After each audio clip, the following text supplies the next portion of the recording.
Eh ben salut Hugo. Salut Laurent, Eh ben on est parti. on est parti. On va parler de la connaissance et du savoir, de différence. On pourrait appeler ça l'expérience et le savoir aussi. Je sais pas trop. C'est un peu- D'ailleurs, pourquoi c'est aussi important de parler de la connaissance et du savoir? Mais parce que c'est deux choses finalement complètement différentes. Et puis pourquoi c'est important de savoir ou de connaître? Ah. En quoi, par rapport à ce que je fais dans le quotidien, ce qu'on a pu voir là, dans les podcasts précédents, la connaissance et le savoir sont deux objets très importants de notre capacité. Pour moi, la connaissance, du coup, c'est comprendre ce que tu dis. Éventuellement, tu vois, des gens qui vont réécouter nos podcasts, euh, Mhm. qui vont consciemment comprendre ce qu'on dit. Ça peut leur parler ou non d'ailleurs. Et le savoir, c'est du coup le vivre, vraiment. Alors là, tu m'as expliqué la différence entre la Ouais, connaissance et le savoir, mais pas pourquoi c'est important. En quoi c'est important. Parce qu'on va bien le définir, là, ce que tu viens de dire, plutôt pas mal d'ailleurs. Tu vas pouvoir me remplacer bientôt. oh. Je vais ouvrir mes rendez-vous. Dis donc. Génial. Non, je sais pas, dis-moi. Eh ben parce que c'est quelque chose qui nous permet de faire les choix. C'est-à-dire? Eh ben, sans connaissance ou savoir, c'est très difficile de choisir quelque chose. Et on sait que l'intention, donc la capacité de pouvoir penser et ressentir, elle nous permet de choisir notre réalité en tant que créateur. Donc la connaissance et le savoir, dans l'humain, peuvent être très valorisés, ou même survalorisés parfois, comme dans nos sociétés, ou pas compris. Pour moi, c'est pas très bien compris. Par contre, c'est un acte très humaniste, très humain, entre guillemets, euh, qui n'est pas la même chose que l'animal, mais très humain dans le fait de chercher la connaissance ou le savoir pour pouvoir créer notre réalité. On va expliquer les deux d'ailleurs, pour bien les définir, bien comprendre, mais ça fait partie de l'intention en fait. On sait que l'intention, c'est la pensée, donc qui est liée à la connaissance et au savoir, et l'émotion, qui est liée un peu au savoir aussi. Attends, mais t'es parti du choix pour arriver à l'intention? Je suis parti du fait que la connaissance et le savoir sont des outils pour le conscient de pouvoir choisir. Ok. Ouais. Et du coup, qu'est-ce que l'intention va faire là? Et ben l'intention, elle est formée à partir des pensées et des émotions, la pensée étant déterminée, soit consciente, soit inconsciente. La plupart du temps, ben, plutôt inconsciente. Mais si on peut mettre du conscient dedans et choisir consciemment quelque chose, par la connaissance ou le savoir, ça permet de répéter des émotions, d'y associer des émotions et ensuite de l'incarner dans notre réalité. Et l'intention, eh ben, elle est formée par ces deux objets que sont la pensée et l'émotion. Et dans la pensée, eh ben, il y a la connaissance et le savoir. Ok. D'où l'intérêt de s'y pencher précisément pour bien comprendre comment on fonctionne. Parce que ça nous permet de choisir, en fait. Ça a un sens ce que je viens de te dire? Ouais, complètement. Ok, génial. Complètement. Mais quand on fait des choix, on n'est pas tout le temps, on n'a pas tout le temps justement ni le savoir ni la connaissance. Non, mais on fait au mieux de notre connaissance et de notre savoir. D'où l'intérêt eh ben, de mieux savoir et de mieux connaître les choses. Alors explique-nous les différences du coup entre les deux. Bah ça, c'est simple. La connaissance, alors c'est marrant parce que c'est contre la façon dont les mots sont formés.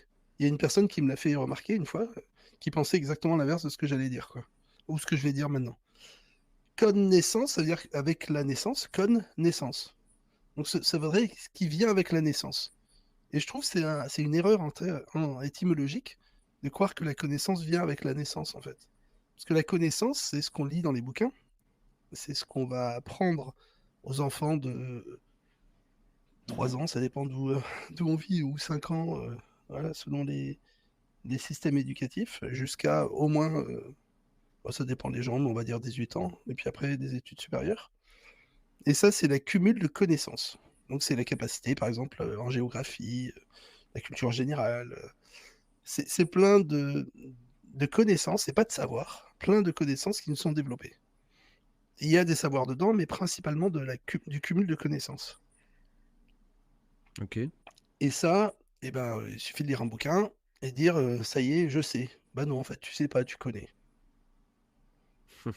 Voilà.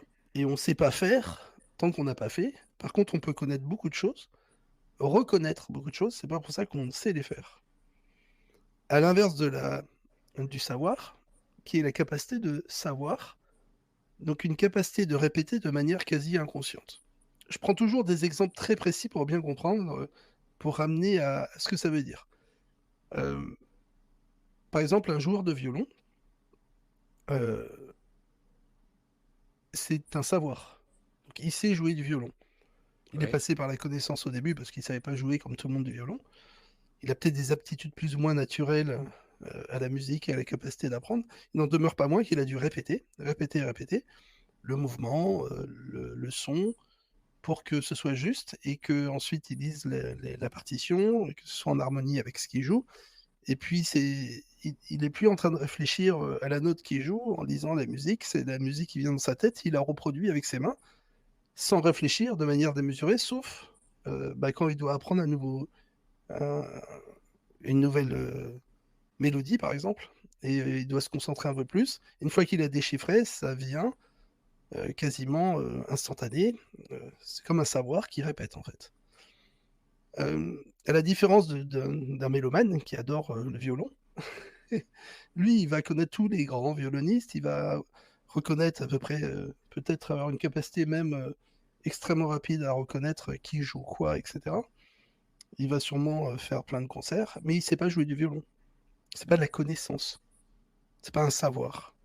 Donc il peut reconnaître beaucoup de choses, mais c'est pas un savoir. Donc je prends le violoniste, mais ça peut être nager dans une piscine, quoi. On peut savoir adorer Michael Phelps, comprendre que c'est peut-être le plus gros nageur qui ait eu, voilà, et puis adorer nager, etc. Ou adorer les gens qui nagent, et pourtant arriver dans l'eau et couler, quoi. Donc la différence entre la connaissance et le savoir, c'est que la connaissance, c'est le cumul euh, d'informations qu'on connaît sur un domaine, et la connaissance, c'est la capacité à le reproduire et que ça devienne quasi inconscient. Est-ce Ok. que c'est assez expliqué la différence entre la C'est connaissance et le très bien savoir? expliqué. Ok. Et la plupart des gens euh, que j'ai au téléphone, quand je fais des soins, alors moi je reviens toujours à ça parce que c'est la base de la capacité de pouvoir te produire une autre réalité. D'accord? Ouais. La plupart des gens que j'ai au téléphone me disent, mais je sais, j'ai entendu tes podcasts, je sais. Bah, tu reconnais, mais tu sais pas parce que sinon tu serais droit, quoi. Ouais, et moi le premier. Et tout le monde en premier, et par la répétition, on peut potentiellement remettre ça droit, quoi. Si on le fait soi-même, si moi je le fais, bah, comme j'ai le savoir, bah, c'est beaucoup plus facile de le faire pour l'autre, sachant que moi je fais pas de différence entre toi et moi ou entre vous et moi, quoi. Non, mais c'est vrai que souvent, quand on a la connaissance, on a l'impression. D'avoir le savoir. Par contre, pour passer, eh ben, de pas savoir à savoir et ensuite, euh, enfin, pardon, je me suis trompé là. Ouais. C'est De pas pas bon. connaître, du coup. Ouais, à connaître, à reconnaître, ensuite à développer un savoir et à ce que ça devienne complètement inconscient et que le savoir soit bien incarné, eh bien, il y a une étape temporelle qu'on apprend à la découverte, qu'on apprend à répétition et qu'ensuite ça devient un savoir. C'est-à-dire qu'entre le fait de ne pas savoir nager et le fait de savoir nager, eh ben, il y a des étapes dans le temps et dans l'espace qui nous permettent, grâce au conscient, de faire des choix. Parce que toi, la première fois que tu vas à la piscine, même si tu as 11 ans ou 25 ans, l'eau, elle est froide, on n'a pas envie d'y aller dedans. Mhm. Il y a peut-être il y a peut-être des peurs, par exemple des gros poissons qui vont nous manger par-dessous, etc., et qu'on va mourir. Donc il y a la peur, et puis surtout de se noyer, parce qu'on n'a pas envie de tomber dans l'eau et de plus pouvoir respirer, parce qu'on a déjà pris une fois la tasse quand on est allé à l'école faire de la piscine, et on veut pas mourir, quoi. Et donc il y a toutes ces peurs qui agissent dans notre réalité qui nous empêchent vraiment d'aller se baigner comme ça et dire tiens, je vais développer la capacité de nager parce que j'ai vu d'autres nager. J'en Du ai coup, plutôt peur, donc j'évite. des fois, le savoir, il est faux, du coup. Par exemple, celui qui a failli se noyer. Pour lui, son savoir, c'est que c'est dangereux. Alors, ça c'est. Ouais, alors ouais. C'est-à-dire que ça, c'est une reproduction inconsciente, c'est pas forcément un savoir, mais j'aurais développé plutôt le savoir dans la capacité de faire autrement les choses que si on les fait, inconsciemment. Donc l'inconscient, il va plutôt, te dire: «Fuis, heu, ne va pas dans l'eau parce que tu vas mourir», quoi. Et puis en fait, à force de le répéter, d'aller dans l'eau, à force de calmer ta respiration parce que, ça te contracte, le froid et que tu arrives plus à respirer, donc tu veux sortir de l'eau et à force de détendre, puis à force de nager, d'apprendre des mouvements coordonnés, tu arrives à respirer et en plus te déplacer dans l'eau et ça y est, tu sais nager. Et 6 mois après, c'est le bonheur parce que tu vas nager avec tes copains et que c'est le plus beau jour de ta vie. Mais ce savoir que tu as développé, fait qu'à 40 ans, si tu tombes dans l'eau ou à 50 ans, tu tombes dans l'eau parce que tu étais sur un bateau, tu nages. Même si ça fait 10 ans que tu es pas tombé à l'eau et que tu t'es pas entraîné à nager. Tu nages parce que c'est devenu inconscient et que ce savoir, il est acquis et tu peux le répéter, en fait. Ouais. Ça a un sens ce que je viens de dire? Ouais, bien sûr, bien sûr. Ouais. Donc j'allais dire, le savoir développer des savoirs. Alors on a des savoirs qui nous sont transmis, inconsciemment. Il y a des façons de percevoir le monde qui créent, notre réalité. Le fait de parler, le fait, d'avoir un langage, par exemple, c'est génial. Ce sont des savoirs qui nous sont transmis inconsciemment. Nous, on les copie-colle et puis après, on parle alors qu'on n'est pas vraiment encore tellement conscient, quoi. Dans le terme conscient, on se rappelle pas comment on a tous appris à parler, quoi. Non, c'est Voilà. sûr. Donc, quand le conscient se manifeste de manière plus importante et qu'on s'assimile au conscient autour de 7-8 ans, selon la psychologie moderne, hein, c'est pas moi qui ai développé ça, je suis pas capable de dire ça, mais selon la psychologie moderne, c'est autour de 6-7 ans, ça dépend des gens, il y en a que c'est plus tôt, il y en a que c'est plus tard. Mais ça permet de dire, voilà, à partir de ce moment, on s'assimile à la partie consciente. Notre jeu, il est basé sur le conscient bien plus que sur l'inconscient. Et on n'a pas tous ces souvenirs des savoirs qui nous ont été transmis. Et pourtant, on trouve ça normal de pouvoir faire à peu près, de parler, de discuter, de pouvoir chanter. Enfin, il y a plein de choses qui nous ont été transmises, quoi. Hem et sont des savoirs inconscients. Alors, quand je dis développer des savoirs, du coup, moi, je me base sur le fait qu'après ce moment-là, si tu as pas appris à nager, il va falloir faire un effort conscient pour apprendre à nager. Et c'est à peu près la même chose, par exemple, moi, quand je remets les gens droits, j'ai dû, développer un effort conscient pour choisir et puis, maintenant, ça devient inconscient. C'est un savoir. C'est facile à faire. Mais ça, c'est à peu près pour tout le monde dans tous les domaines, par exemple, dans les grands sportifs, quelque chose qui nous paraît, nous, extrêmement dur, va être tout à fait normal pour quelqu'un. Par contre, la figure suivante, pour lui, va être dure parce qu'il l'a pas encore faite et l'année prochaine, il va trouver ça normal de le faire, naturellement, quoi. Ouais. Voilà. Et d'ailleurs, c'est marrant, dans les univers, que ce soit du sport, de la compétition, des choses comme ça, parfois il y a des barrières mentales, par exemple, on passera pas en dessous du 10 secondes au 100 mètres Mmh. et tout le monde pensait que c'était impossible et quand il y en a qui est passé, il y en a plein qui l'ont fait, en fait. C'est une barrière psychologique, quoi. Ah ouais. Mmh. Oui, ça c'est autre chose, la choix. OK. Mmh. Le fait de reconnaître qu'il y en a qui puissent le faire, on va développer le savoir et on va analyser comment ils courent, on va comprendre comment on peut faire autrement et on va développer, cette connaissance qui va nous transmettre le savoir. Du coup, comment on passe de la connaissance au savoir? Et par En répétant? l'expérience. Ouais. Ouais. Oui, excuse-moi? Ah bah, c'est ça, en répétant, en C'est on ça, prend déjà l'exemple du on violon, voilà, c'est bon, ça. c'est ça. Déjà, il faut savoir, un peu la technique, donc s'entourer et s'aider, c'est quand même vachement intéressant. Ça nous fait gagner du temps plutôt qu'essayer de fabriquer un violon soi-même et essayer d'apprendre par soi-même à créer un nouvel instrument. Le violon existe déjà, donc autant utiliser, le la connaissance et le savoir d'autres personnes qui sont autour de soi, pour nous acquérir cette connaissance et ce savoir. Et d'abord, c'est la connaissance, donc faut reconnaître les choses, avoir la capacité de les comprendre parce que du coup, la compréhension a un avantage, c'est qu'elle accélère ce processus de l'acquisition du savoir. Et puis, il y a un élément important, heu, qu'on n'a pas discuté encore parce que là, on a parlé énormément de la pensée, mais c'est aussi l'émotion associée. C'est-à-dire? La capacité de pouvoir associer le fait, par exemple, qu'on va pas mourir quand on va à la piscine. Parce que D'accord, si on OK. associe toujours la mort à la piscine, on va plus à la piscine, quoi. Mmh, c'est sûr. Donc la capacité de développer un savoir, hem et la capacité de créer cette connaissance, plus l'émotion liée à cette connaissance. Et comment tu changes cette émotion alors? Et ben, par la pratique, par la répétition, On par la continue. compréhension. Le fait de voir que d'autres le font, par exemple, nous conforte dans le fait que ce soit possible. Ça permet de passer des paliers. C'est important ça, de vraiment comprendre que la connaissance et le savoir, hein, c'est pas parce qu'on connaît quelque chose qu'on sait le faire, quoi. Alors, c'est un peu bateau comme ça, mais Ouais, enfin, cette façon de penser que tu as, en tout cas, euh, ceux qui nous écoutent et moi-même, on la connaît, euh, mais en tout cas, pour l'incarner, c'est plus compliqué qu'on ne le c'est- pense finalement. voilà, c'est un peu ça. C'est-à-dire que euh, il y a des phases euh, de, de reconnaître, de lire, de s'instruire. Moi, j'adore, je suis très friand de connaissances diverses. Même, j'aime beaucoup entendre les gens qui sont pas forcément d'accord avec moi. Je Ouais, trouve bien que c'est sûr. toujours très enrichissant. Et quand je dis ça, souvent les gens vont chercher sur YouTube et machin, avec les systèmes de connaissances aujourd'hui qu'on peut avoir gratuits comme ça, des choses qui confortent leurs croyances en fait. Bien sûr. Alors que quand tu te confrontes justement à des systèmes qui te disent, bon, eh ben, c'est joli ta connaissance, mais t'as vu, j'ai la preuve que c'est n'importe quoi, eh ben, ça m'intéresse. C'est super dur pour les gens.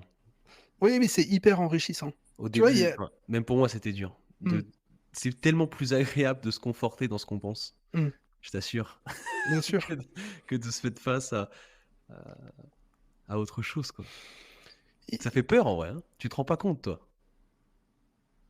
pourquoi Mais je me rendrais pas compte de parce ça? Je me rends que compte dans le personnage. parce que t'incarnes autre chose. Oui, mais dans le personnage, je me rends quand même compte. Tu sais, parfois, le fait d'avoir raison me fait du bien dans le personnage.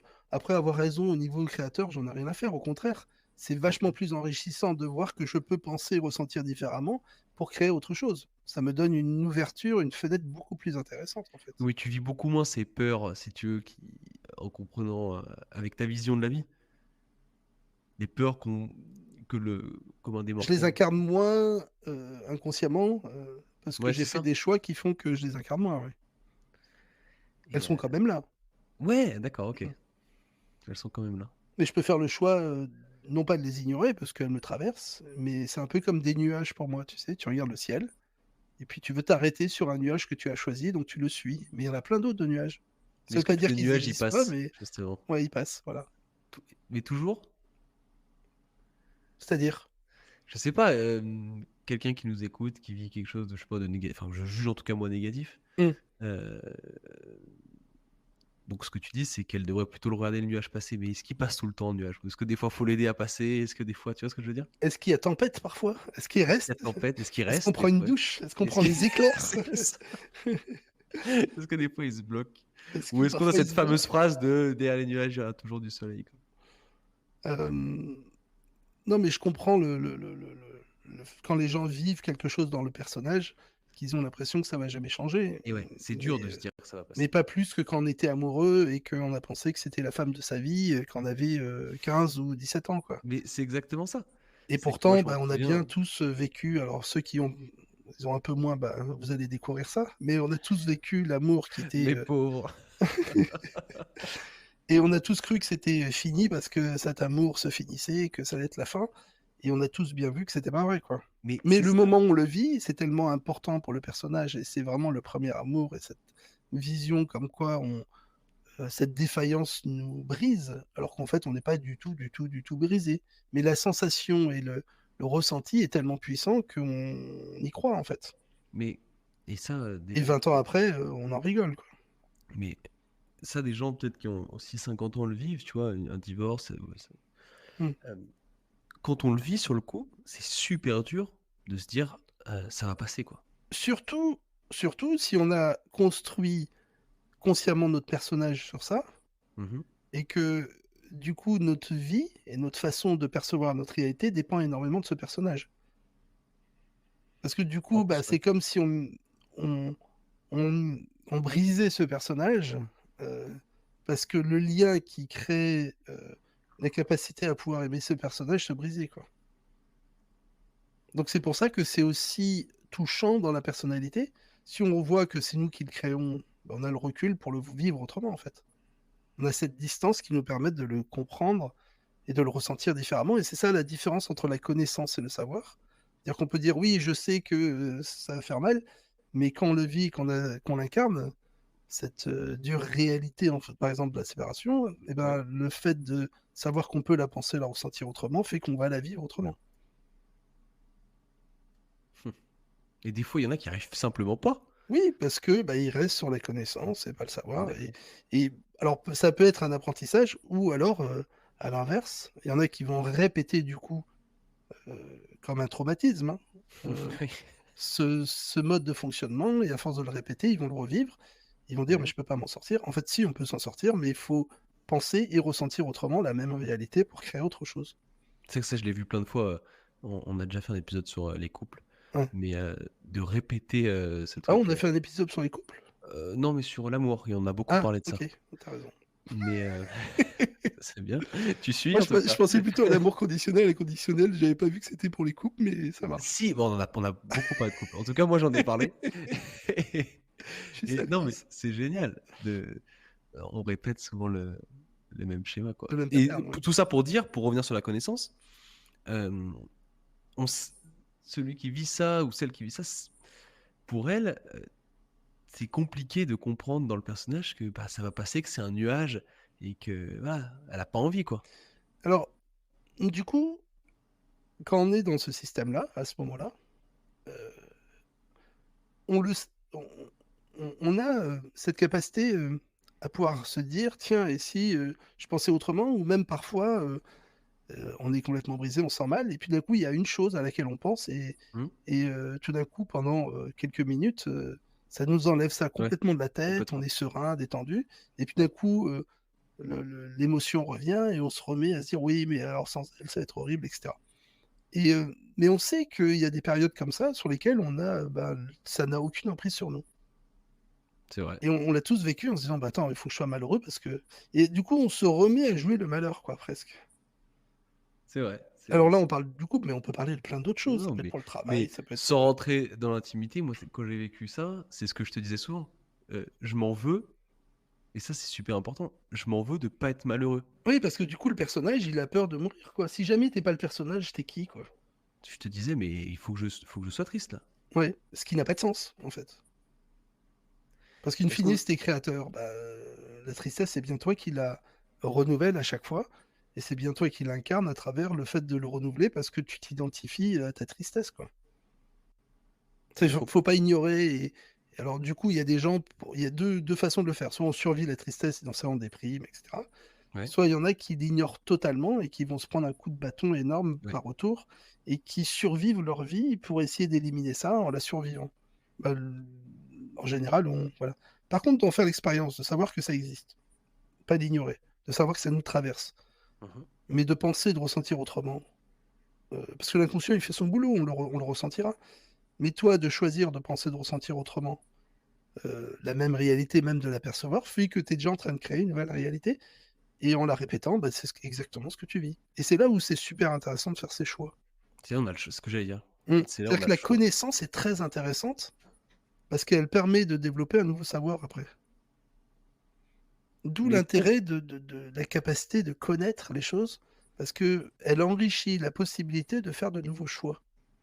mais pour avoir ce choix, il faut qu'on ait du coup 2 propositions. Et Donc pour celle faire de qui ce serait être malheureux ou celle qui serait, du coup être enfin ou comprendre qu'on est d'autres, créateur ouais, ou ou d'autres, d'autres, ou peu d'autres, ouais. importe. Mmh mh.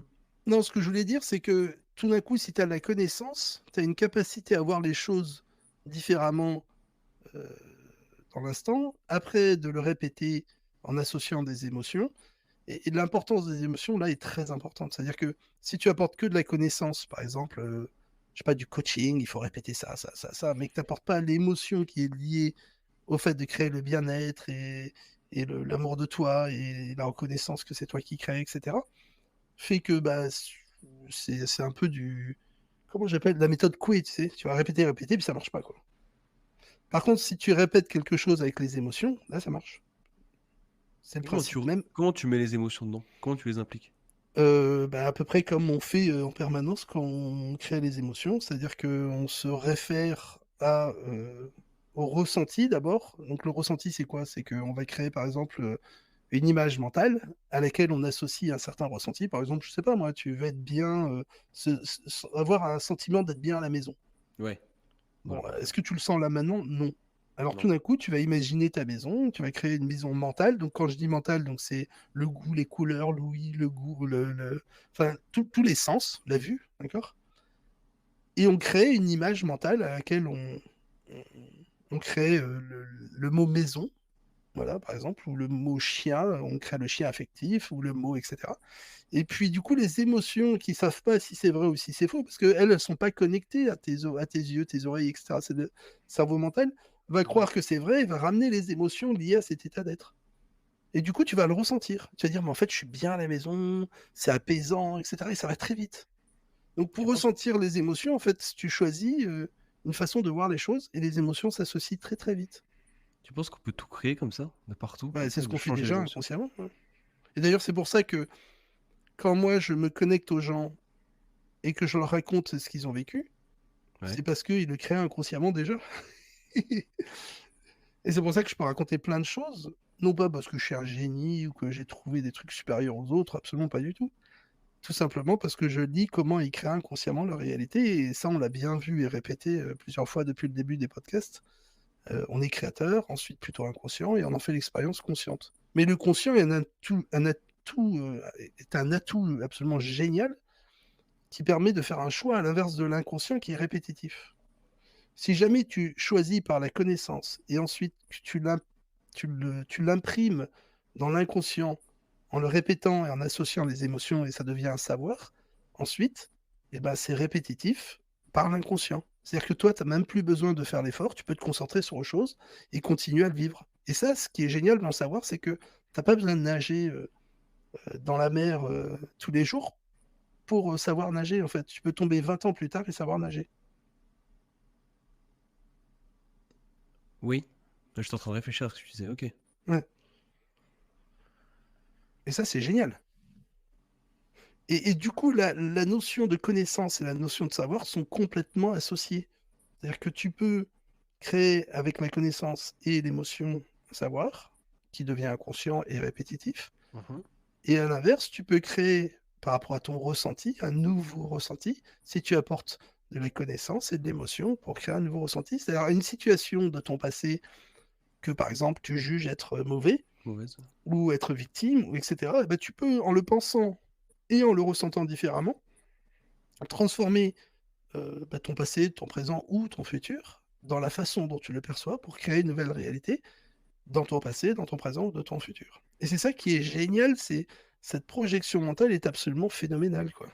En fait, on a tout le temps le choix, quoi. Bah, on le prend pas, on a très peu le choix parce qu'on le crée plutôt inconsciemment en tant que créateur. Par contre, au moment où on l'incarne, au moment où on le vit, on en fait la connaissance, on peut développer une autre connaissance qui va nous créer ensuite un autre savoir si on le répète. Et du coup, c'est très, très, très important la transformation de la connaissance en savoir par la répétition. C'est pour ça qu'on va à la piscine 6 mois pour apprendre à nager. C'est pour ça qu'il faut qu'on développe une autre langue, et ben on va répéter jusqu'à ce que ça devienne inconscient. Moi qui ai vécu aux États-Unis, eh ben, je parlais anglais et je trouvais ça tout à fait normal. Et quand je suis revenu, j'avais 18 ans et j'ai entendu mes parents dire on coupe la poire en deux, ça m'a fait rigoler. Alors c'est une expression tout à fait française que je connaissais par cœur, mais moi j'avais une vision très américaine et on voyait quelqu'un couper une poire en 2, c'était très visuel comme façon de réfléchir et je voyais pas le rapport avec ce qu'il racontait, quoi. C'est comme si t il parlait d'un truc intellectuel, tout le monde et tout d'un coup, il y a quelqu'un qui dit: «Bon, on prend un fruit, on la coupe en 2 la poire». Je comprenais pas du tout, en fait. C'est marrant, hein? Mais d'avoir les connaissances qui nous permettent d'aller comprendre comment nos organes, comment notre corps, comment les gens interagissent, comment l'inconscient et le conscient fonctionnent, de savoir, comment fonctionne la Terre et cetera, comment fonctionne l'univers et savoir ce que c'est la physique quantique, savoir enfin, ou comment fonctionne l'eau, par exemple, ce qu'on les sujets qu'on a pu aborder déjà ensemble et d'avoir cette connaissance est un outil absolument fabuleux à pouvoir ensuite créer un savoir. D'où l'intérêt et je mesure bien mon propos, c'est-à-dire que ça, c'est 5. Les émotions et l'acceptation et la capacité à pouvoir travailler ses émotions, c'est-à-dire de ne pas être ses émotions, mais de pouvoir associer des émotions à ce savoir, enfin, pardon, à cette À connaissance cette pour créer le connaissance, ouais. savoir, sont super, ultra, hyper importants du coup. Est-ce Donc, que des c'est fois tu peux faire l'inverse? C'est-à-dire, rapporter une émotion et après créer une image, bah oui, c'est ce que ouais. font à peu près tous les gens qui se disent, voilà, clair ressenti, clair tout, ou qui font des écritures automatiques, ou qui entendent des voix et tout ce que tu veux. Et c'est valorisant, hein, Ah. je l'ai... Donc eux, ils passent du savoir à Ils la passent du connaissance. ressenti à la traduction consciente. Ils passent du fait que ce soit inconscient, qui se colle comme une radio à une émotion, ou qui se colle comme un ressenti à quelque chose qui traduise chez l'autre, et après Mhm. ils le mettent en mots dans le conscient pour le ramener à des mots et à des images. Donc ça, c'est typiquement le médium, quoi. À chaque fois que je lis un corps et qui est tordu, et ben, je ramène, du coup, alors là, je suis très technique, parce que moi j'essaie de le formaliser et non pas de passer, de rebondir sur mes propres émotions. Mhm. Sinon, bah, je lis plus les corps en Oui, fonction, tu lis toi, quoi. Hein. ouais, selon moi. Donc, ce qui m'intéressait, c'était plus de les lire en fonction d'un système reproductible et répétitif qui permette que ce soit,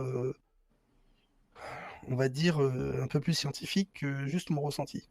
Et ce qui m'a permis de comprendre justement, bah, le système électromagnétique, etc. Et pourquoi et comment on store et d'où ça vient, et du coup, comment comprendre ce que me racontent les corps. Et ça, je l'ai transformé en savoir. Et quand je faisais mes conférences, mes choses comme ça, je présentais ça en fait. Je disais, tiens, si vous avez l'épaule qui tombe là, eh ben, c'est qu'il a fait ça. Est-ce que ça colle? Oui. Boum, ben voilà. Et le corps, il ment assez rarement, quoi. Et à l'inverse, quand tu analyses l'extérieur, donc euh, par la, par l'analyse des données, ou par la connaissance que tu peux acquérir dans des livres, tu peux les ramener dans ton ressenti et en faire une répétition. Donc ça va dans les deux sens, en fait. C'est comme ça qu'on fonctionne. Mais pour moi, par contre, je reviens sur ce que tu as dit, tu passes toujours par toi. Par exemple, en tout cas, moi, je crois à un truc, et c'est vrai qu'en tout cas, j'en fais l'expérience, et je vois chez les autres vraiment uniquement ce qu'il y a chez moi, quoi, finalement. Alors, au début, oui, souvent, parce que comme on a ce filtre qui est basé sur notre façon de penser, de ressentir, qu'elle soit consciente ou inconsciente, dans l'inconscient, bah, du coup, on voit un monde de notre inconscient. Donc, du coup, Mhm. ce qu'on fait comme expérience est basé sur notre inconscient. Du coup, on est en train de voir ce qu'on croit inconsciemment. Et à l'inverse, quand on le voit de manière consciente à travers la personnalité, eh ben, on a plutôt tendance à reproduire nos schémas qui sont nos pensées, nos émotions conscientes aussi. Donc, tout le monde, évidemment, fait l'expérience de sa création à l'extérieur. Ouais, Euh, oui, ok. ouais. Parce que ça, c'est vrai Donc, que moi, oui. c'est pour ça que je voulais savoir si toi, tu voyais chez les autres, enfin, dans leur corps, ce qu'il y avait chez toi, finalement.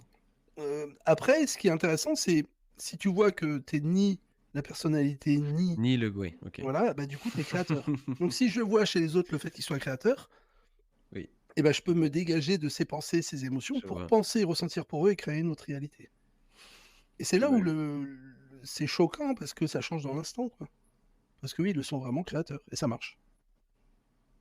Et du coup, la manipulation, entre guillemets, parce que manipulation, il y a un côté un peu négatif, mais le travail que tu peux faire sur tes pensées et tes émotions sont hyper ultra enrichissants parce que ça te permet de choisir d'autres réalités.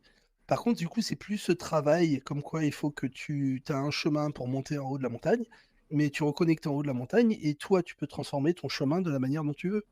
C'est quand même beaucoup plus intéressant en fait. J'aime bien cette phrase, je t'avais entendu la dire il y a longtemps. Mm.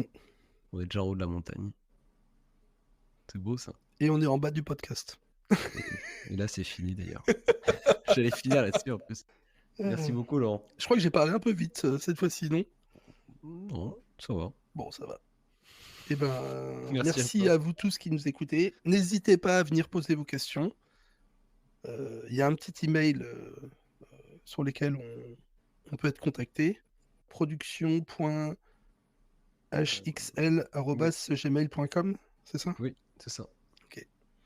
Bon, ben voilà. Merci bien, Laurent. Au plaisir. Salut. Ciao.